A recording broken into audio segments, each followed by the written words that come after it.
was the reason I'd waited for Zoey. I needed to know if she was my competition for the scholarship or not. Her long blonde hair fell in perfect waves down her back. If I hadn't been so tense, I might have smiled at her. Maybe tell her that pink sparkly stuff she wore on her lips was the perfect weapon. It had distracted me on more than one academic debate.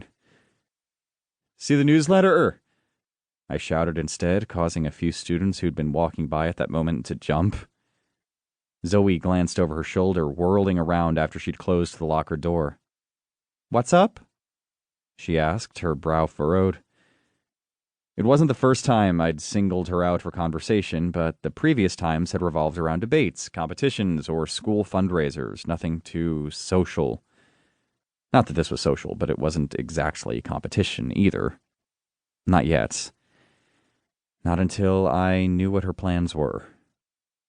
I cleared my throat, trying to mentally prepare myself for a year-long battle. "Did you see this morning's newsletter?" I asked when she'd walked over. "Yes." She tilted her head, her cell phone in one hand like she'd forgotten she was in the middle of texting someone. I made a mental note to talk to her in between competitions more often to spare her the suspicious confusion she had written all over her face. "Are you signing up?" I asked. There was no need to specify what I was asking. Just as I knew there was only one thing of significance in the newsletter, though Braylon's attempt to get more graphic novels in the library was admirable. Zoey chuckled like she'd thought I was going to ask her the answer to a physics question. "You're kidding, right?" I laughed too, though it was forced. It was a stupid question. Why would the heir apparent to a Handler Organics need to go out for a full-ride college scholarship?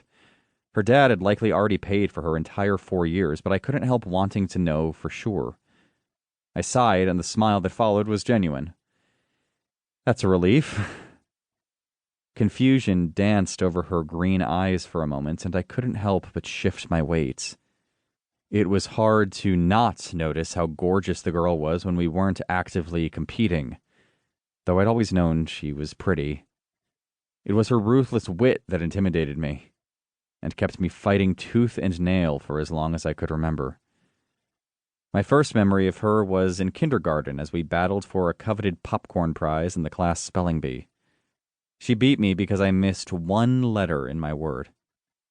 It never stopped. With each grade, we found ourselves pitted against each other. Sometimes I'd surpass her, and other times she'd best me.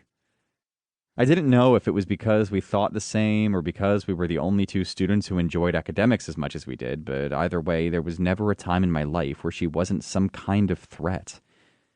I was thankful this time wasn't one of them, but I'd be just as happy to send Branch her way on just about any other competition coming up. "I didn't think so," I said when she continued to stare at me, but I had to know. "Okay," she said, the glitter in her pink lipstick catching the light when she smiled. "You looking forward to our senior year?" she asked and cringed a little bit after the forced question.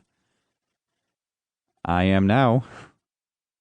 I wasn't sure if anyone else in the class would be going out for the scholarship, but if Zoey wasn't, then my odds went way up. "You?" I asked, gripping the bag on my back tighter. I couldn't help but want to both keep talking to her and not, a weird battle that always raged inside me whenever I was around her. She was the reason I stayed so sharp, and yet she had also hand-delivered so many insane blows academically.